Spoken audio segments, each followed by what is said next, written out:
Suomessa luonto on aina lähellä.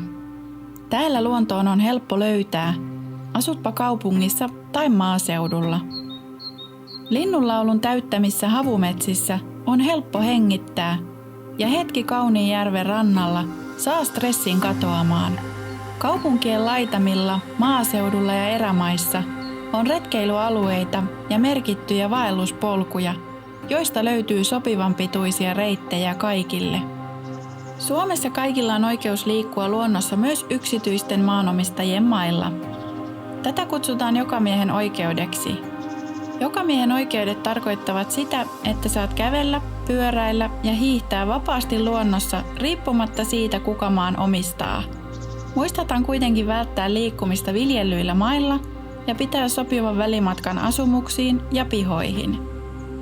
Jokamiehen oikeuksien nojalla saat poimia metsistä marjoja ja sieniä.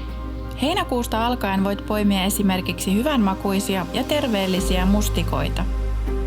Syksyllä metsissä kasvaa myös sieniä ja monet niistä ovat syötäviä.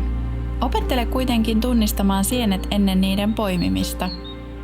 Voit myös poimia luonnosta ruohovartisia kukkia ja maahan pudonneita oksia. Ethän kuitenkaan taita puista eläviä oksia tai kerää sammalta tai jäkälää. Voit myös leiriytyä ja yöpyä tilapäisesti retkeilyalueilla. Nuotiopaikoilla on yleensä varattu valmiiksi polttopuuta tulentekoa varten. Jos retkeilet kesällä ja sää on helteinen, voimassa voi olla metsäpalovaroitus. Silloin nuotiota ei tule sytyttää. Retkeilyalueiden ulkopuolella tarvitset avotulentekoon maanomistajan luvan. Luontoretkellä on mukava viettää välillä pieni lepohetki.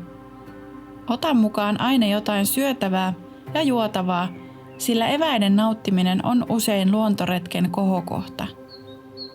Yöpymistä varten on hyvä olla mukana teltta. Suomessa on tuhansia järviä ja vapaa-ajan viettäminen järvien rannoilla on suosittua. Järvivesi on Suomessa puhdasta ja voit uida myös luonnon rannoilla. Voit myös kokeilla kalaonneasi, jos sinulla on mukana mato-onki.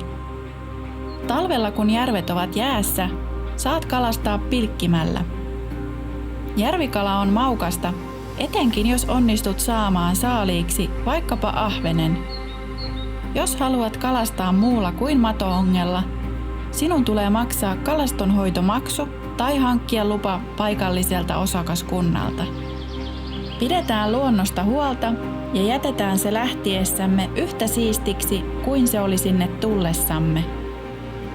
Luonto on meille kaikille yhteinen.